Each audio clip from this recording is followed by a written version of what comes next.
शैक्षणिक सत्र के पहले ही दिन तांगशी स्कूल का सबसे लोकप्रिय छात्र बन गया। वह न केवल स्कूल का सर्वश्रेष्ठ छात्र था, बल्कि अन्य क्षेत्रों में भी सबसे आगे था। वह अकेला ऐसा छात्र था जो दूसरों से प्रतिस्पर्धा कर सकता था। इसी वजह से तांगशी को एक उपनाम मिल गया और उसके आकर्षक रूप रंग के कारण अनगिनत लड़कियां उसे गुप्त रूप से प्रेम पत्र भेजती थीं। लेकिन तांगशी प्रेम के बारे में बात करना बिल्कुल नहीं चाहता था। उस समय वह एक जोशीला और बेफिक्र युवक था जो कैंपस में साइकिल चलाते हुए पसीना बहा रहा था। उसने कभी सोचा भी नहीं था कि इस सेमेस्टर में सोंगसी नाम की लड़की उसकी सहपाठी होगी। दोनों के नाम किसी जोड़े के नामों की तरह लगते थे।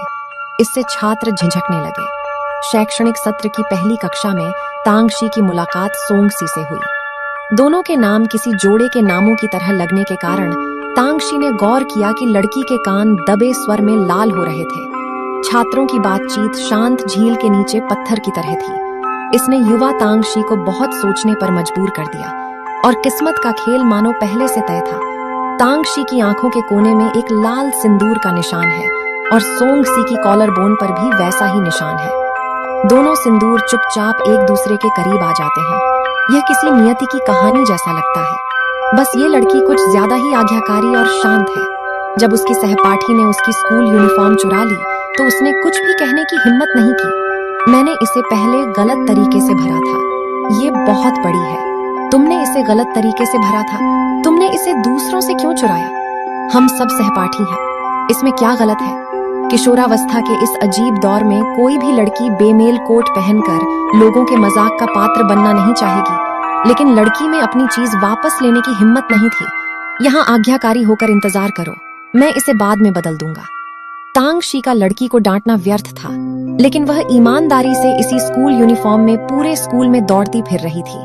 अंततः उसने शियाओ माँ की स्कूल यूनिफॉर्म बदल दी। जब वह लौटा तो उसने देखा कि लड़की सचमुच आज्ञाकारी होकर उसका इंतजार कर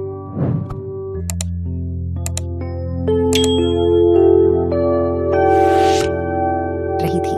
वह इतना शरारती था कि लड़की को चिढ़ाने से खुद को रोक नहीं पाया। उसने झूठ बोला कि उसने शियाओ माँ के कपड़े नहीं बदले, यहाँ तक कि जियादा माँ की स्कूल यूनिफॉर्म भी उससे गुम हो गई थी। जब तक उसने देखा कि लड़की जल्दी में है, उसने धीरे से स्कूल यूनिफॉर्म निकाली। लेकिन उसे अंदाजा नहीं था कि बेवकूफ बनी लड़की रोने ही वाली थी और उसे मनाना भी मुश्किल था। अरे, क्या तुम सच में नाराज हो? शायद उसे एहसास हुआ कि वह सोंगसी पर बहुत नाराज था। तांगशी ने अपनी आवाज नरम की और फिर स्कूल यूनिफॉर्म सोंगसी के स्कूल बैग में डाल दी। लेकिन उसे नहीं पता था कि सोंगसी के चेहरे पर पहली मोहब्बत की झलक थी। लेकिन बचपन से ही माँ के सख्त नियंत्रण के कारण वह अपने सहपाठियों से ज्यादा मेलजोल नहीं रखता था, खासकर तांगशी जैसे चंचल स्वभाव वाले लड़कों से। उसका चेहरा पतला था, इसलिए उसे आसानी से शर्म आ जाती थी। जब सोंगसी घर लौटा तो उसने देखा कि उसके हाथ में जो स्कूल यूनिफॉर्म थी वह शाओ माँ की बनी